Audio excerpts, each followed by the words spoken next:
Welcome all of you risk takers and truth seekers to podcast Life the Battlefield. Today, let's go talk about mindset. And I have a truly special, unique guest in my studio. Her name is Uma Panch, and she's a mindset coach. And let's go today hack into your brains and let's go make your brains rewire them to be better you. So Uma, welcome to the studio. Secret location, how are you? It is secret, huh? Absolutely secret. Absolutely stunning. What can I say, Mario? First of all, thank you so much for having me here. You're welcome. And as you know, when I walked in, I'm like, wow, I felt like I was transported. Where am I? Which world am I in? This place is fabulous, honestly.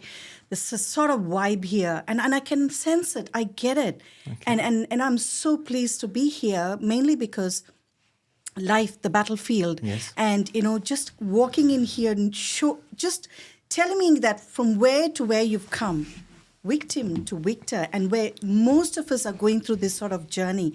And so, I can keep talking. So no, you you are here to talk today. So Uma, I invited Uma today for one simple reason: world need better of us, and no question asked that world.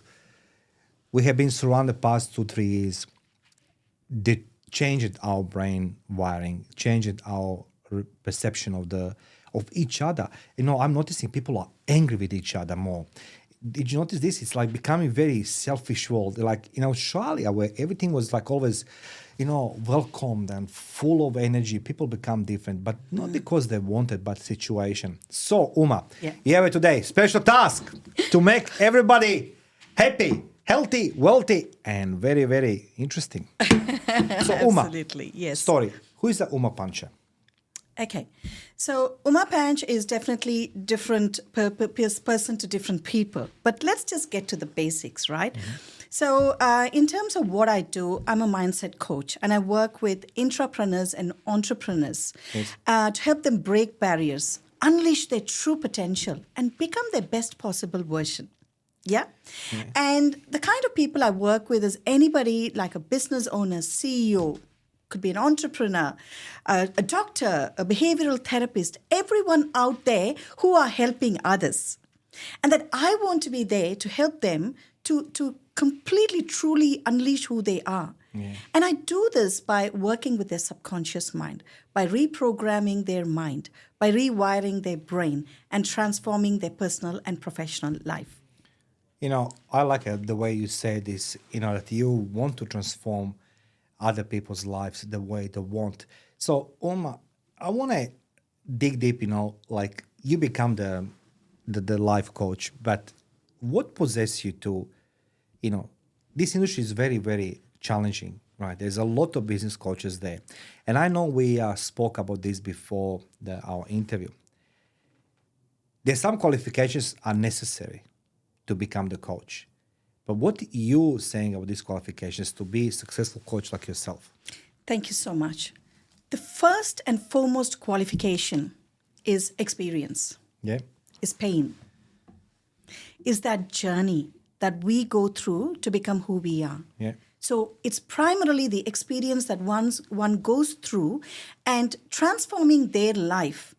Anyone who has done that, I would say, has the capability to be able to coach others. So it's like moving from where you don't want to be to where you want to be on that solo journey and getting to that point. And obviously, beyond that, you have certifications. So we need to get certified. Of course, it's a bit kind of an industry which is a little bit still getting into those requirements and prerequisites. But however, certification is very, very important. Experience, expertise, certification, and the willingness to be vulnerable. Because how are you going to get people to talk and share about them unless you're willing to do that? It's okay to show them that, what, I've been through this too. So I think letting our guard down, and anyone who could be, just like you and me. It's not that, I've got a crown here and I'm a coach and I can do this and that. Of course, we can, all of us in our profession, we have different expertise that we do. But I think when it comes to a coach is really being authentic, 100% authentic. Live and breathe who you are. And just whatever you preach, whatever you pray, you practice it. So I think for me, that is what I truly, truly, deeply consider as the most important traits of a great coach. Thank you, Uma. That is a very profound answer because it's very honest answer. And somebody as a Uma, she shared with us her journey. And my question is, I'll come back to this thing. When we are as a kids, we fall in love, and I always love to use this analogy. And I do remember, being the, primary school, you fall in love, you can feel that you can fly, you can do whatever you want. There is no worries, there's no problems. There's no wars, there's no famine, there's no money issues, nothing. You just want to be that girl, right? I'm talking my experience. But sometimes in life, we start facing our obstacles. Something change. Can you answer to me, when do we start to face problems that become harder to solve? Because as a kids, we have no problems. Yeah. But when is the moment in life when we start facing small problems become bigger and bigger and bigger? Great question. And I think a very rare question. I haven't been asked this. I don't think I've ever been asked this question. So Mario, it comes to a point when we give up faith and we embrace fear. I would say that is the point. Can I quote this again? We give up the faith and we embrace the fear. This is your quote, so I'm going to put this down in comment section. Yeah, actually, I'm having goosebumps. I didn't realize I said that. We're going to put the IP on this. There's a moment in life when we give up the faith and we embrace the fear, Uma, she says. Remember this moment, please. Yeah, I think that's just that.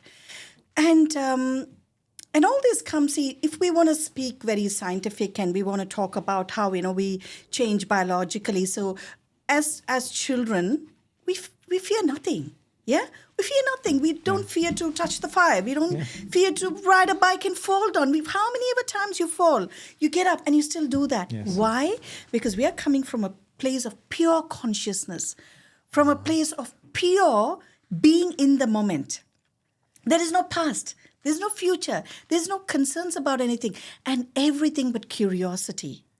My God, this is, okay. Yeah? Pure consciousness and curiosity. What happens as we grow? Once we start getting all these conditioning. So basically, 0 to 7 years is the formation stage where we start conditioning our brain, conditioning our mind to the external environment, right? And still when you're a kid, you're still very curious, you're jumping around doing stuff. But it comes a point where we start getting very critical and judgmental about things. Here's where the fear starts setting in. Because we're always thinking about what if this goes wrong? What if this goes, so? And what do I do now? So we're constantly trying to solve a problem that's not even existing. My God, can you say this? We are trying to solve a problem that's not even existing, right? And most of the things that we worry about never even eventuates. Yeah. Let me tell you a point. Yes. You might think, you're a mindset coach, so you might not, probably face things that normal people would face. But actually, when COVID hit, I think I'd like to share this example. When COVID hit. Feel free, yes. Yeah. I started to actually, other things were going on for me. It was not just COVID. Mm-hmm. Before that, I was progressing into a Master of Research leading to a PhD. So you asked me, what do you do, Uma? So besides mindset coach, I'm also a trainer. So I work with organizations. I run trainings for building people and processes. And I'm an academic. I teach at multiple premium universities here. And I'm also a researcher. Okay. So during this phase, things shifted just before COVID, and I kind of hit a point of saturation. Mm-hmm. And I was like, I had to progress into my PhD, but there were a lot of roadblocks. And fear slowly started to set in. So I'm actually fearless. I would say I'm usually a very courageous person, but I started to feel fear. When I started to feel fear, I was like, okay, something is not going on right here. I needed to shift this. Yeah. And that's when I shifted from fear to faith. Every question that came up to me, what if, I would say, so what? What if this didn't happen? So what if it didn't happen? So when I shifted from what if to so what, it was a paradigm shift. It was the same world. It was the same problem, the same people, same everything. But I was experiencing something different because it was all about faith and it was all about fearlessness. So what I embraced at that time was not fear, but faith. And I said, this year, I'm going to be fearless. So every year, I set a master goal for myself. Yeah. So every year beginning, or not the beginning, I actually do it at the end of the year. So I'm ready for the beginning of the year. Every year is a different master goal. That year, midway of the year, actually I started with adventure because I wanted to do a bit of travel and, take a break. Mm-hmm. I set adventure as my goal for 2020. But when COVID hit, I changed it because that's where agility, that's where flexibility, that's where that real samurai mindset kicks in for me, right? I like a samurai mindset. Yeah. Come on, please continue now. I'm diving with you into because I don't ask you questions, so I'm so interrupting, please. Yeah. Please feel free. Yeah. Please feel free. And I can talk until the cows come home. You have to stop me, okay? You can't blame me if this recording goes for the next 2-3 hours. That's okay. Please feel free. Yeah. It's on you. Yes. Okay. So I do run a workshop called Samurai Mindset Masterclass, and this is where I bring in people and show them how you can build a samurai mindset because they are the ones who go to war and win, and not just because of the physical strength, but the mental and emotional strength. And that's what I build in people. Okay. And so where were we? So with fear. Yeah. So that year, I picked up fearlessness. I said, I'm going to be fearless. No matter what, I'm going to face it. That shift, as I mentioned, was a paradigm shift for me. And then I started to, sort of explain how I did this to my clients because everybody was going through fear at that time, right? Yeah. Of what might happen, what could become of their job, of their relationships, of their finances, everything. And you won't believe, Mario, okay? With this entire period of the job that I've been doing, the work that I've been doing, 2020 was my peak year. Will you believe that? Was the peak. And when was the time? Well, I really empathize and I'm compassionate towards everybody who's gone through that suffering. I did, but I made a shift there.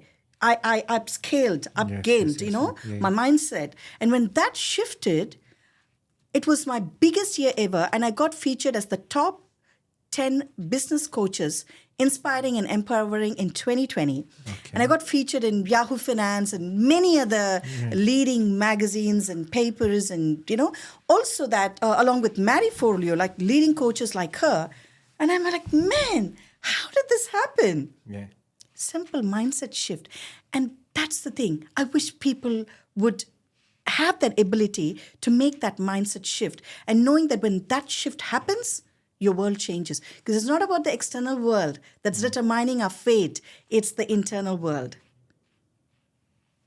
That's a very interesting because you said something like, when I asked that question, when do we start facing our problems? And you said our conscious mind and the kids, they're fearless and they're curious and everything else. And then you said something very interesting. We try to solve the problem and do not exist. Yeah. And I think that actually that's the moment when our problems start amalgamating because we become, as you said, judgmental. Yeah. Critical of everything. Yep. I have some question which is sort of not related to this, what you're saying, but it is related. But why we humans embrace the fear? I think that COVID was actually a great example that people embraced the fear rather than being curious and being, as you say, shifting their minds, Yeah. Doing some paradigm instead of, but we embrace the fear. Why humans embrace the fear more than faith? Great question. Can I demonstrate this answer? Yes, please. Can I get you to take your index finger? Yes. And place it on your cheek? Yeah. Place it on your cheek.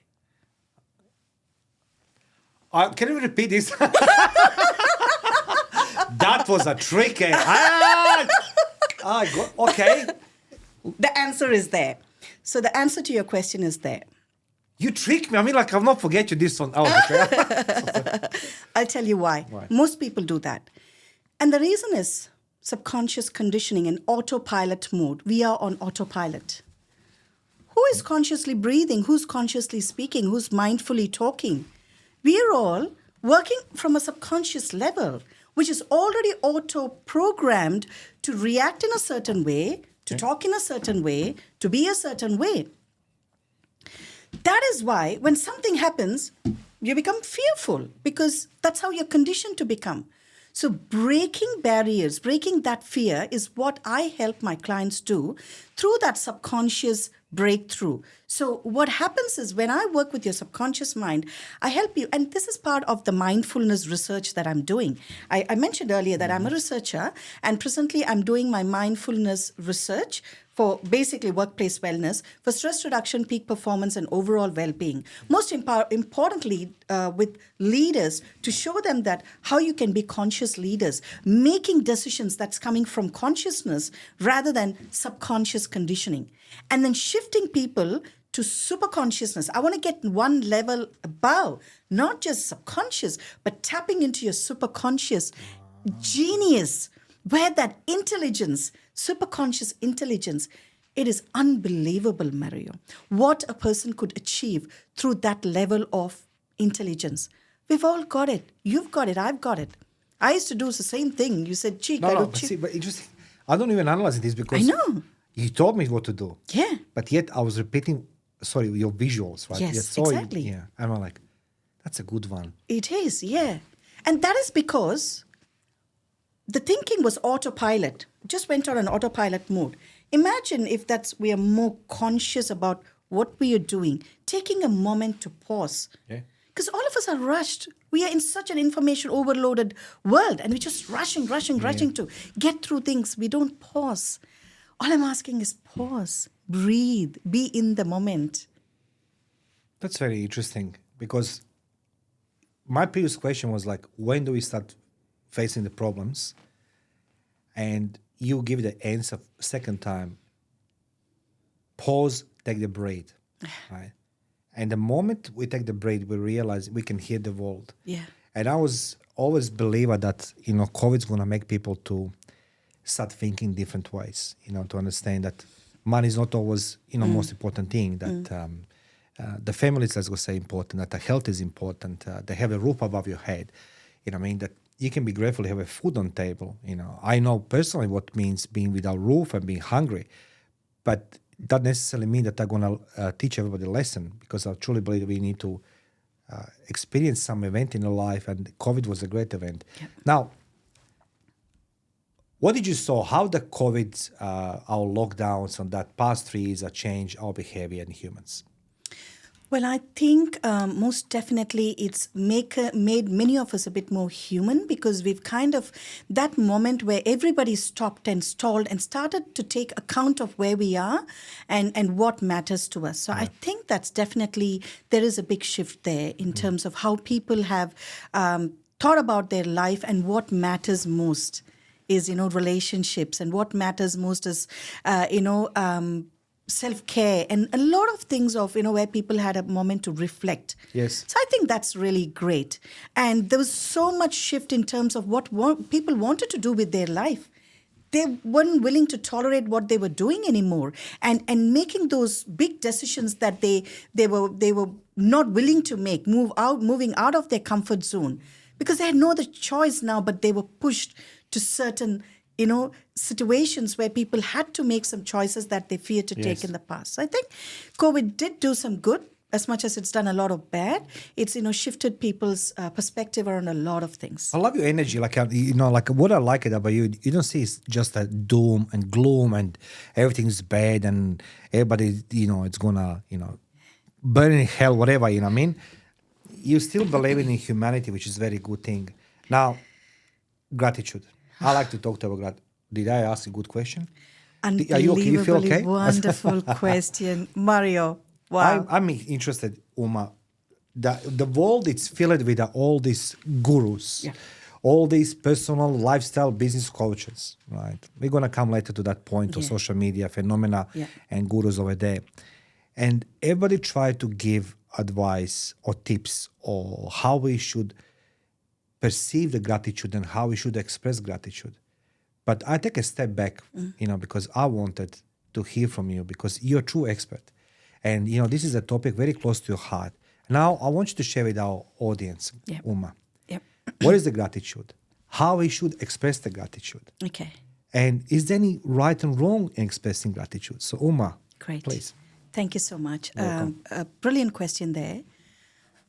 Wow.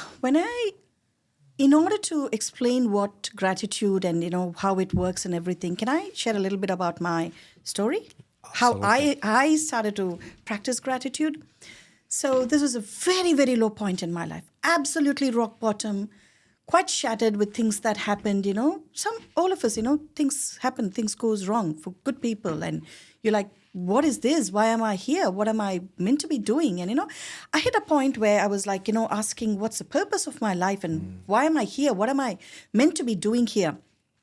I didn't know a way out. I was searching desperately, My desperation was, at that lowest point. I think my inspiration came from desperation, right? So when I was feeling so desperate, I was like, how do I get out of this, right? So I'm in deep trouble. This is my lowest point in life. Now, I can sit down and keep blaming everybody and everything around me, but that's not going to help. So I need to take control of my life. And I was literally in existential crisis, okay? And I didn't know any better. If I knew what I knew today, I'd be way better off, in my life. And that's why I do what I do. So I didn't know much. And then I thought, okay, let me start Googling up and see. I'm feeling so sad today. I'm feeling so low today. What can I do about this? Yes. Google. Then there's this coming up as, gratitude. Whatever I search, gratitude. I'm like, come on. You can't just become happy with gratitude. How is this even going to happen? Yes, Okay? exactly. You can't just be happy with the gratitude. I cannot. I'm not doing this. Yeah. What is this? And I remember I'm here. I was living at Chatswood at that time. Okay, I'm on Chatswood Station. I was standing there, totally low, and I'm like, okay, right. I don't think I have a choice. I'm just going to practice. Maybe try gratitude. Okay, it's not going to work, but I'm just going to give it a go. So I stood there, and I look around. Okay, they say be gratitude for something. No. I'm not grateful to my life. It's not done any good to me. I'm not gratitude for the people, or I'm not grateful for anything.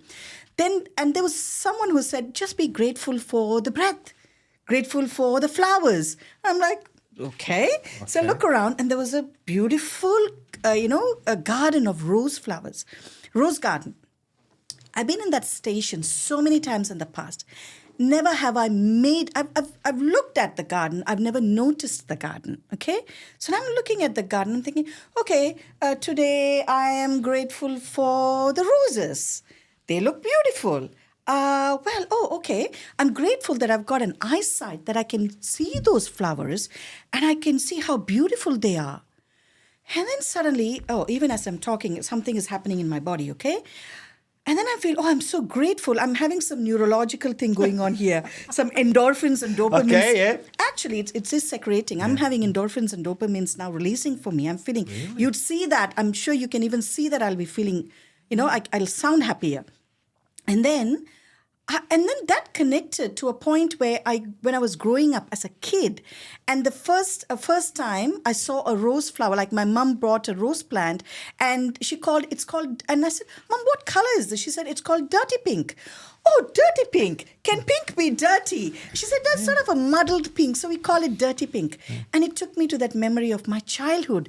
And childhood, most often, we've had some, happy moments as kids, right? Some, yeah. I started to, and of course, some go through really difficult times. So for me, at that time, it connected to some happy memories. And all the neurons started to fire up, the happy hormones. And I stopped a moment and said, oh my God, I'm feeling happy now. I'm really feeling happy. That's when I realized, okay, this is working. It's not some woo-woo stuff. There's something about gratitude. And then I started to research further. And there was so much research article talking about what gratitude does to us. And it's more about then what I wanted to get a next level, more deeper into that. Yeah. So then I would start to do the gratitude journaling. So making it a systematic practice. So I would write gratitude journaling every morning and before I go to bed, 5 things I'm grateful for and so on. Then I kind of took it to the next level by being grateful every moment. Why do I have to document it in the morning or night saying that I'm grateful for something? What if I just express gratitude every moment of the day? Okay. So as I walked in, I thought, I'm so grateful for Mario to have thank you. invited me here for this. I already expressed my gratitude. I don't have to go home and write it now. Well, writing has its own power because it's a neurological connection between what you write and your subconscious mind. So it okay. imprints. And for me, from that negativity bias where I was going through a lot of negative thoughts and emotions, this started to rewire my brain to look for things that, because, we get addicted, right? Because I'm saying when I'm happy, when I'm grateful for something, I'm feeling happy. And so that is addiction to those endorphins and dopamines. So I start doing that more and more. And what happened was, expressing gratitude for things that you even don't already have. Of course, I learned it from research. So what happens is when you start expressing gratitude for things that you don't have in your life, you start to manifest it you start to attract it into your life. That is And interesting. that was a game changer. To see how by expressing gratitude for even the things that I didn't have in my life, I started to attract it into my life. If I was listening to you, what you're saying to me, 14 years ago, I need to calculate now. Yeah. I'm becoming old. So 2009, when my life reached the lowest point. Yeah. I was being told I should embrace law of attraction and read the book The Secret. And what I did actually was mocking everybody. I was making fun of everybody. Yeah. Like, you can't just do this, say, oh, thank you, God, because I'm breathing. Like, it's normal I'm breathing. It's interesting enough that I reached the lowest point, but I didn't stop there. I actually took a shovel and, not physically, but metaphorically, and dig deep and deep and deep, but then I realized I don't see the daylight anymore. But in every story, Pete something sends back, and somehow I got opportunity to go and revisit that idea of visualization, gratitude, manifestation. So I went in the library, and there was a book called You Can Do It. I'll never forget book. That book changed my life. You Can Do It, called the Paul Hanna, Aussie writer. Nothing in particular, just this book stand out, and I just read it. And again, I was making fun, but I started taking it more seriously. Yeah. And I must say, in my case, that dreams come true because first I need to replace my anger with a gratitude. I need to replace my hate to everybody with a love to love myself. I took a long process, was like this one. But I must say that was a thing helping me personally in my life, particularly with the person I love my most, with my son. Later on, it's been cured from the epilepsy and other things. So I was the one who will not believe what you're saying. I was the one who will crucify everybody who will say gratitude, manifestation, visualization. So thank you for explaining what gratitude it is, because I agree with you. So, in hindsight, there's no right or wrong. We can write or we can express in person anytime during the day, right? Yep, 100%. Now we come to second subtopic of gratitude, comes to visualization, right? Now, this is the thing I want to hear from you. Oh, 100%. And, most people, if, we have intrapreneurs and entrepreneurs listening to us, and they'd be like, oh, wow, you said she's a mindset coach. It's all about business and it's about, performance and everything. But actually, it all boils down to these basic principles and philosophies that no matter whether we are in business or just, being at home, whatever that is, looks as a passion to us, doesn't matter. Yes. But when we bring these philosophies and principles into our life, we can achieve powerful positive transformations. Okay. Now, for me, I mentioned rock bottom to rock star. It's nice and rhythmic, okay? Rock bottom, rock star. Yeah. I'm gonna call this, I'm gonna make a thumbnail from rock bottom star. You know what? I really like it, Uma. You know what I mean? Guys, take the notes, not just listening. Gonna leave in the comment section below contact details, how you can contact Uma. And as I say, I'm very grateful that Uma, she found the time today on this cold autumn day to be with me in the studio and giving you guys, those who need, they're gonna find comfort in this. They're going to find the knowledge, insights. Those who don't need at this moment, that's okay. But feel free to contact Uma, comment section below, subscribe, share, like, and comment, and be in touch with Uma. So please continue. Visualization. Yeah. So visualization, like, I said, I'm into research and I just don't take everything on face value. I need to really understand what it is. And then I put it to practice. Yes. I test it. Yes. And then I replicate it, repeat it to make sure that it's working. Okay. And that's when I get the proof that, yes, this is working. Because, whatever I preach, I need to make sure I'm practicing it. Now, visualization, I think it's not just on its own. So I would like to break it down into different constructs. I would call it law of, it's synchronicity, let's say. Okay, we'll break it down into smaller sections. Yes. Then you have the law of attraction, visualization. You've got manifestation. So basically, what is manifestation? Let's come to that. Manifestation is something eventuating, right? Yeah. And people think when it's manifestation, if I do manifestation, something good will happen to me. We are manifesting every single moment. We don't have to do something special to manifest, because every single moment we are manifesting something, either good or bad. Really? Oh, 100%. My God, I didn't know this. I was thinking that we need to... Nah. That's I was confused, Uma. Yeah. That's what you say, like, I want our listeners Yes, and viewers. I'll break it down. Yes, please. Yes. So manifestation is nothing but something getting eventuated. So basically every single day, everything we do, we experience is a manifestation of our thoughts. Okay. Because as human beings, we are made up of energy, vibration, and frequency. Okay? So this energy, vibration, and frequency is what we need to play with, is what we've got to play with. And most people don't know that. And we are always looking around for solutions. We've got it all here. So what happens is, as I said, we are always manifesting. So people might think, oh, right, okay.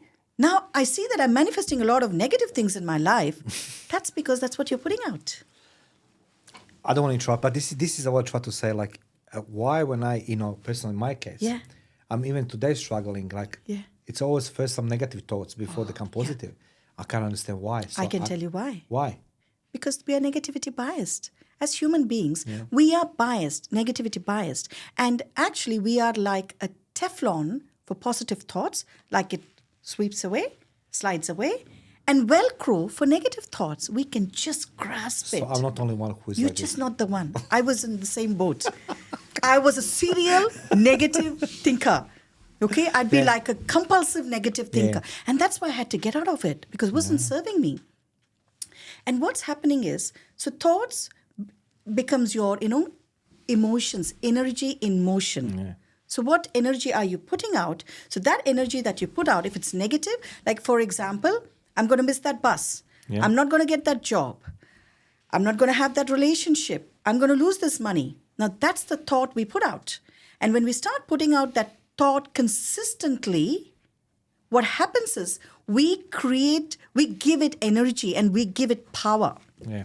And then that manifests as a negative event in your life, because you attract people, events, circumstances into your life based on the thoughts that you put out. That's how it's manifesting.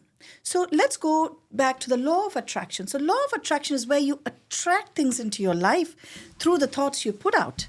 So when you put out positive thoughts, you attract positive people into your life, positive events into your life. Have you realized, and I'm sure most of our audience would have realized this, that, sometimes you're like, I don't want to see this person. I don't want to hear from this person. And that person exactly calls you, or you meet them somewhere as you're going. I'd be like, I didn't want to see him. Of course you didn't want to see him. And that's what you kept saying. But you saw him because that was what you were putting out. Because for the universe, the way it processes information is not, it doesn't process. Yes. It's like, I don't want to be stressed is received as I want to be stressed, because the knot is knocked off. So you don't say, I don't want to be stressed. You want to say, I want to be stress-free. I want to be fearless. I just want to say that once, like, I was confused because, like, okay, so how would you say this? So you want to say, instead, like, I don't want to be stressed, you say, I want to be stress-free. I want to be stress-free. right? So you want to ask for what you want, but unfortunately, when I work with clients, most often I'd say, okay, so what do you want? Oh, I don't want to be in this toxic relationship. I don't want to be stressed out at work. Well, that's what you're going to attract. So what do you want instead? The struggle with saying what they want. Yeah. So let's go back to then. Okay. So that is law of attraction. Law of attraction is simply telling you that it is an attraction, a law where whatever you put out, you attract into your life. Now let's go to the synchronicity part of it. Okay. This is where you really don't do much, but just things fall in place. Have you noticed it sometime? Like, I know there was a time where, I was thinking, oh, I just need to get my website done. And one of my client calls up just 10 minutes from then. Hey, you know what? I was just looking at your website. Probably we can do a bit of job there. Can I take care of it for you? And I'm like, oh, wow, that's cool. Yeah, go for it. And once I was traveling in the bus and it was so cold, a winter, like this time. And I was like, I wish the bus stopped exactly near my apartment because I can't even walk that 2 minutes. I hope it stopped there. Yes. You know what happened? What happened? The bus missed the stop. Come on, seriously. Like, you know what? This is the funny thing. I don't know how to express myself. I'm keeping my posture being professional interviewer.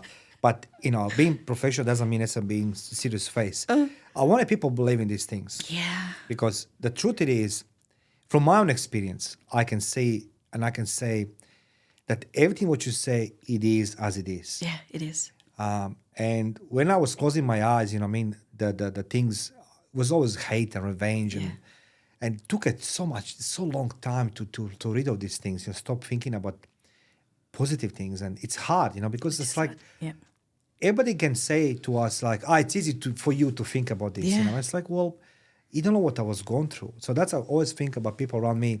I don't wear their shoes, so I don't know what they're going through. So I can't be judgmental, except to my son because I know what he's doing and he's gonna be one day sponge. But I'd like to ask you a simple question in relation to this gratitude, visualization, manifestation. On my example, if I told my parents 30, 40 years ago, so I'm so old, I'm 50s old. 40 years ago, I want to do this, I dream. My father will destroy me. Wow. What will our parents, in my case, many parents will say, kids, stop dreaming. Yeah.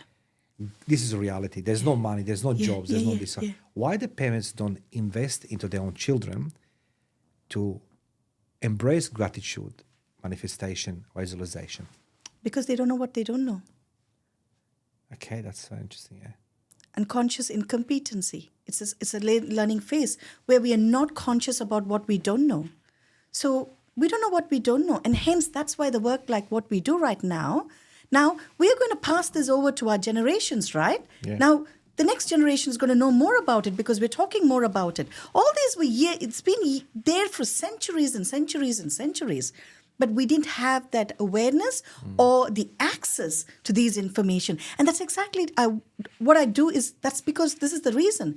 Because when I was struggling, when I needed help, I didn't even know where to find help. So I was like Googling around, stumbling around, finding around. And now the ability to go to people and say, hey, you know what? And what you're doing is so amazing. Getting this message out to people by bringing on board guest speakers who are expert in their own fields and getting that message out. Yeah. What an amazing thing that you're doing. Now, most of us didn't have access to these sort of things or probably was just accessible only for the very few who had the money to go for seminars or, had the means to it.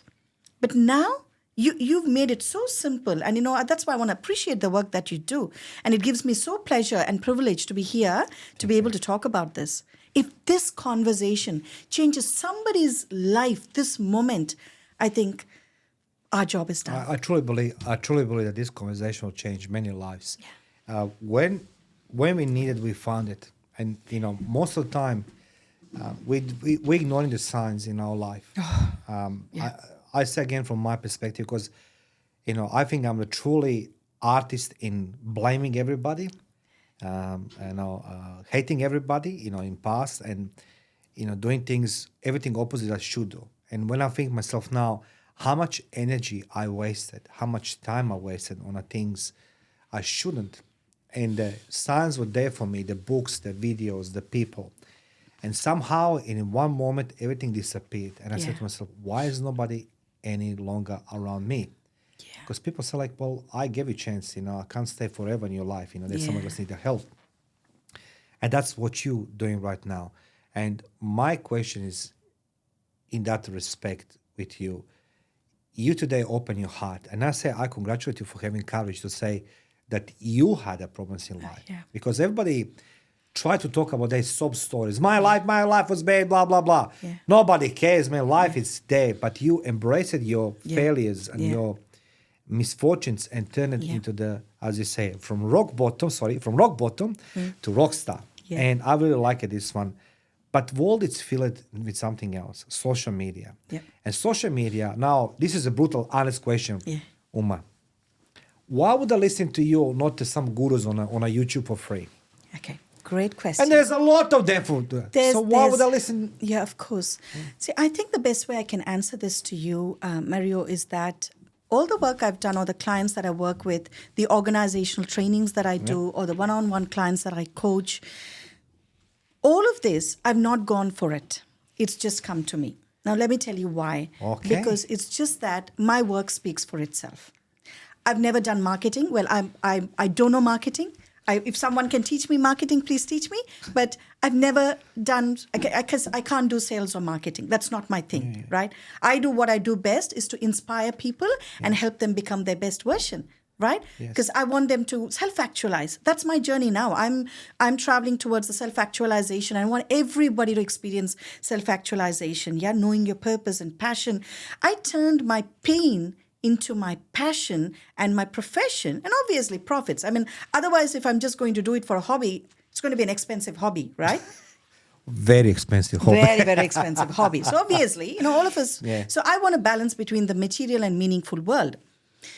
But just to know why would someone choose to work with me is because they choose to work with me, not because I'm trying to push someone to work with me. And that happens because all the work that I do is completely referral. Someone would say, hey, Uma, I've got this person is going through this. I'm going to give you a number. She's going to call you. Yeah. Can you help this person? So that definitely comes from that the work that I do is transformative and it is powerful, number one. So the work speaks for itself. Number two is that I've been through that.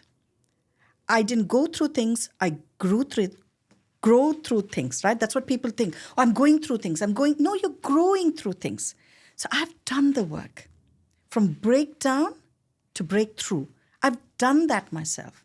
And I'm a standing, example. I'm just not saying to, boast myself. It's just it's just to inspire people and tell them what is possible. When I was lost, I had that quest inside of me that there's something more to life. This cannot be the end to life. When I came to Australia because I was lost. I came to find myself. Okay. I came to find myself because I didn't know what I wanted. I didn't know where to be. I didn't know what to do. So started from rock bottom, gave up everything, my career, my relationships, everything rock bottom. And then from there, slowly started to build my life. And so from there, within a very short period, I would say just about 2 years, I completely turned my world around. And I remember this time when I spoke, because I did do that investment in me, right? Even when the time I had no money, I invested in my personal growth, that journey. And when I was speaking to one person at that time, I said, you know what, everything is rock bottom. I don't know what to do. He said, you know what, you've got a blank canvas today. You can draw whatever you want to draw. And I'm like, wow, that's again a perspective and paradigm shift. Rather than saying that, oh, I don't have anything, this is so blank. What if I can draw whatever I wanted? And then I drew the most beautiful life I ever could. And to be so alive today and to be able to transform other people's life because I was able to do that, I think that's a testimony. And that's why people should work with me or choose to work with me, because I've done that for myself. And I've walked that walk and I'm talking what I've walked, right? So that is the journey that I've been through. And also, I think spirituality is very important. And it's not about religion or anything. It's just that getting your soul's mission, that spiritually inclined. And I tell my clients, I offer all, anyone that I meet, if they're going through a difficult time, I say, let's have a virtual coffee chat. And then I take them through a self-discovery session. It's a complimentary session, and they'd be amazed to see that they are the roadblocks, that they are stopping themselves. It's their beliefs, it's their values, it's everything that they are the barriers for their growth. And then when they come to know that, they're like, wow, this is unbelievable, right? So basically giving people the opportunity, and I tell them at that point, and they'd say, hey, I like what you're doing. I like to work with you. And I'd say, you know what, sleep over this. Only when you feel that spiritual inclination, that you connect with me at a spiritual level, energetic level, that's when we should work together. And also, I'm not willing to take everyone. And it might sound a bit rude, but the reason I'm saying this is that I ask them, on a 1 to 10, how committed are you to make this work for yourself? On a scale of 1 to 10, how much of a priority is this for you? Because your success matters. If you don't succeed, I don't succeed, then I'd sound like a, failure coach. I don't want to do that. I want you to succeed. I mean, I'm going to champion, cheer, and challenge you to do this thing. But if you don't put the work in, this is not going to work. So I do say no to people. Yeah. No. Look, I think, we all have the reasons and ways to say to people yes or no. And, I think nobody apology to say. Yeah. Because sometimes choosing the money over the feelings, I can say again, relating to my life and my business, they are some type of people who comes with a good amount of the money in my business and say, I need to solve the problem. They're going to pay whatever it takes. But I feel like something's wrong. Isn't it? Yeah. And it's like, look, Don't just, connect. I don't think, that this is a good. And then starts in and say, look, you ask me, can I help you? I'm telling you no. But I'm happy to give you the numbers. Exactly. I know people who's going to take that money. Yeah. Feel work free. Yeah. And then, of course, I see on TV later, a couple of months later, there was the problems and everything. It's like, I knew something was wrong with this person. Yes, see? But that's all we are. And you touch on something very, very important, spirituality. Yeah. We know all we can agree this is not a religion. There's nothing. But what is the spirituality and how we connect ourselves on a spiritual level with ourselves or with people like yourself or somebody else? So can you guide us to that spirituality, what it is and how we can feel it that we're a spiritual person? Maybe we need to read some books or chasing unicorns or mermaids or something, but please. Okay. Just follow your heart. The answer is very, very simple. Yeah. Just follow your heart, because what is spirit anyway? It's your soul, right? It's that spirit that I truly believe is here to grow, to evolve, to become a better version of itself. Yeah. And I think we are here because there's that part of us that needs to grow. So if a person is growing that way, it means that we are feeding our spirit's need. Can I explain this through another framework? Feel free, yes. Yeah. So as human beings, we've got personality needs and spirituality needs. This is something that Tony Robbins has put out, and I'd like to reinstate that. And with the spirituality needs is the need for growing and need for contribution. Mm-hmm. This is what our spirit needs. Yeah. And hence we need to feed. I'm not going into the personality needs because it's going to take a lot of time, would be sidetracking. But just going with the need, spirituality needs is that we need to fulfill that need by growing and contributing. Yes. When we do that, we are fulfilling that need. And this is the phase when, sometimes I think I'd like to share this quick story as well. Yeah. There was a time, right? Again, very, very bad time, very difficult time, and feeling very sad, okay, again. And this was just before January 1st. It's my birthday, and this is 31st December. Your birthday is the 1st of January. 1st of January, My God, like you're continuing like it's like a December to the January, okay. Right? So this is one evening, and all I'm looking out is, okay, what do I do? Maybe I'll go out, have some fun, do some shopping, have food. That was on my agenda for January 1st. Yes. And this is 31st December 2016. And I was like, okay, so tomorrow this is what I'm going to do. And I was just walking, and I was having a walk, which ended up being a stroll. And then I was seated under a beautiful tree in Chatswood. Okay, I'm just seated there, and I'm like getting my phone and trying to send people text messages, and suddenly the phone died. No battery. God, and I'm like, oh my God, how am I going to spend time with myself? What do I do spending my... And then I was just sitting and I was just looking up the tree, and I thought, okay, I'll just sit for a while. And I don't know what happened. I think the right word would be, I was hypnotized, I think. Okay. Because I don't know when I came back. Yes. Must have been 5 minutes or 20 minutes. Phone was dead. So I anyway Yes. don't know what the time was. But I knew that I had gone somewhere, zoned out for a while. When I came back, something had shifted in me, Mario. I cannot even explain it was like I was in euphoria. And I was like, I was in bliss. And it was like, what must have happened is as I was there, that's when I think I truly connected to my spirit. I truly connected to my soul. And I think that's what my soul needed at that moment. It didn't want a party. It didn't want shopping. All it wanted to be is just be in the moment and just get connected to myself. So when that happened, and from looking at actually the tree, it was just swaying like that. I was just looking at it and I just dozed off. But I was conscious, but, kind of in a different zone. And then when I just came to my realization, I was like, wow, this feels so good. What just happened to me? I didn't know. I just wanted to get home, right? Yes. I didn't want to be out. I just didn't want any contamination to that energy I was having. I rushed home. I locked myself in my room. Almost 24 hours. The next day, January 1st, I didn't do anything. I was like so elated, so much in euphoria that nothing mattered. And I literally documented what happened to me. And I also released a podcast. Anyone can go check out Uma Panch. I'm on a couple of Spotify. Feel free to share. I will. And this is about, how, and I did conclude saying that, the soul knows what it needs. And all you have to do is, just silence your mind for some time. And then it'll take what it wants. So that's all we need to do. Just silence our mind for some time. Be, meditative. I was actually transcending.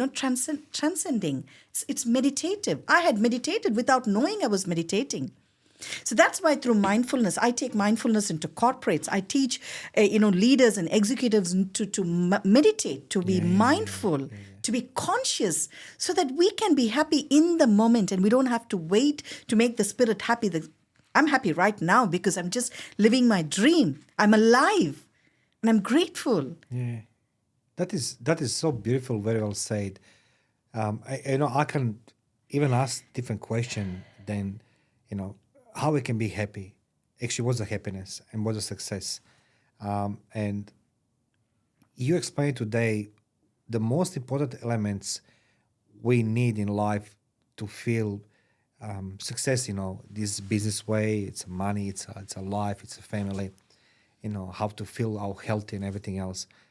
So when somebody comes to you and you ask you to become their coach, what's the first question you ask somebody? Is this like, how did you find me, or why you want Uma Panch to be your coach? I don't ask both questions. I just tell them, what do you need and why do you need that? Yeah. That's it. What is it that you need and why do you need that? Because if the why is big enough, the how will make its way, right? And why now? Why now? Yeah. Why now? Well, this was a problem yesterday. It was day before yesterday. Why now? Why this moment? That's where it comes down to. Because they've chosen me for a reason. As I said, apart from everything else and the certification, because I'm a researcher, so I'm still learning. I'm a lifelong learner, so I'm constantly bringing new tools, new strategies, new constructs, new frameworks. Whenever I work with my clients, they just walk away feeling so inspired because they'd be like, wow, okay, how come, this is every time there's something new? Because I'm constantly researching. I want to bring the best of and I sweat. I know last 6 months, I had hardly, had time for myself. I was completely engrossed with the research work. And I proved by using mindfulness that people in workplace can then just be much more happier, less stressed, and improve their overall well-being. Now, I'm going to scale it up into a PhD very soon. So in the next few months, I'm starting my PhD as well. So the fact that this is all research-based and evidence-based, and knowing that, we can transform our life, but that switch in our subconscious mind, that is so powerful. And so that is where my focus is, to work on their subconscious conditioning and make that transformation for them. Because the answers are all within. I just have to tap into that and get them to see the answers. I'm just nothing. I'm just instigating them to think. Because thought creates problem. And as Albert Einstein says, you can't solve a problem with the same thinking that created the problem. So we've got to think differently. I teach people how to think. That's a as I said, like I'm just soaking like a SpongeBob now. Seriously, honestly, Uma, I'm so grateful you're here today because those questions I'm asking you, I try to satisfy everybody's taste buds, right? So like everybody knows mindfulness, the visualization, manifestations, and all these things talk. One thing you are stepping out of this, I'll call the comfort zone of every coach. And I'll tell you why. Recently I was traveling in Melbourne for the business meeting with a client, and I was usually going on an airport, like airport's always busy, everybody's so important about everything. I just want to get there, making my client happy, get something to eat and come back home because, that's what you mean. But then I'm noticing the news agencies and bookstores and all these things, right? Yeah. And it's always this bookshelf with how to be rich, how to be happy, how to mindfulness and all these things. Yeah. Once upon a time, I bought a book, maybe twice. Yeah. And I started reading on a plane, and I was lost, literally lost, in all these mindfulness books. Yeah. And do you know why? Because no writer explained what mindfulness it is till you say today. And I can guarantee you, I can't quote exactly names of the books because they're both Americans. Yeah. Of course, bestseller number one, Wall Street, all these things. And I started reading those books, and I said to myself, okay, let me understand what is this mindfulness. And honestly, we're digging into problems. There's always what's it called? The case. There's a scenario. There's answer. I said, what is the mindfulness in the first place? Yeah. Both of them, they failed to explain in a book. You say today, and I want to say to all our listeners and viewers. First of all, thank you for watching Life to Battlefield. Today I had special guest Uma Panch, and I'm gonna leave in the comment section below how you can contact Uma. And as I say. As she said, not me, as Uma said, I'm walking the walk, I'm talking the talk. And, she is there. She's been there, done this. And she stipulated the last 6 months she spent enough time on research so she can support her statement. I had a guest here recently. He's professor on psychiatry, Dr. Basil Bunting. And he's been removed by many, many people. He wanted to learn the coaching. And when he started asking questions, but how do you know? Support me some references. They told him, we don't want you anymore here, right? And he says, but I paid. He's like, yeah, but he asked a question. So what I try to say to you, this is guarantee for your success. People like Uma Panch, where she can support her statements with the facts. And that's what the life it is about. And you need to believe. Sometimes we need to walk into faith without not expecting the answers. And that's Uma demonstrated. So Uma, for the end, how the people can find you, what they can expect from Uma, and people can find me when they choose to find themselves. Mm-hmm. So when they choose themselves over everything else, and when that decision is made, all they've got to do is just reach out, Google up Uma Panch. I'm available on various platforms. Simple is send me an email, uma@umapanch.com, and I'm happy to offer all our audience a complimentary, coffee chat just to see where they are and how I may be of service, or probably put them in touch with someone who can serve and support them and help those powerful transformation. Guys, all of us can do this. And imagine what a better, beautiful place this world would be when all of us are traveling towards that purpose and passion and just living a life of abundance and gratitude and, amazing, prosperous world that we could be creating through this. That's the vision. Yeah, that's the mission. Guys, we're going to have an Uma again, but I'm going to have the Uma with somebody else. I have in my mind the perfect guest. We're going to arm you. So for the next time, Uma, she's going to be here. We're going to be live. I'll let you know. I'm going to talk to Uma. We're going to do the live session with Uma. We have the questions and, Q&A session with the Uma and another person. So Uma, thank you very much for being my guest today. My pleasure. Thank you so much. No, my for pleasure. It's having me. I have so much questions, but let's go keep people coming back to us. So much we can talk, but and I just enjoyed your questions were amazing. This was so real. I think this surreal and so absolutely raw, so raw and authentic. And thank you for bringing that out in me with your amazing questions. And thanks to the audience for tuning in. Ladies and gentlemen, live to Battlefield in Podcast Studio Secret Location. Today, guest Uma Panch. As you please. Punch, and we're gonna continue next time with Uma. Thank you for watching and listening. Feel free to contact Uma in the comment section below. Subscribe, share, like, and comment. By commenting, we can learn each other much more better. Session closed. Wonderful.